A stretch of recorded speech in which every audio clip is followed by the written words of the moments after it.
देख सकते हैं, या फिर अभी हम सिटी में हैं। सिटी में इधर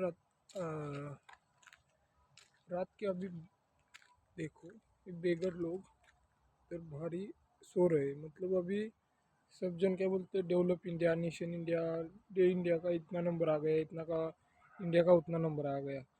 लेकिन आप एक चीज़ देखो कि अगर वो अभी भी बाहर रह रहे तो आप अपने देखा वो व्यू, मतलब लोगों को हम फ्री में किधर रहने के लिए कुछ कर नहीं सकते, और हमारा देश बोलता है हम बहुत आगे हुए, बहुत विकसित हुए।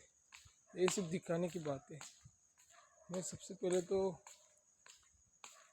ये करना है कि सब बेघर लोगों के लिए रहने के लिए कुछ तो अच्छी सी जगह हो, साफ सफाई रखो, साफ सफाई होना चाहिए। इस पर हम काम करेंगे। चलो, स्टाइल है हैप्पी हेल्दी, बाकी क्या।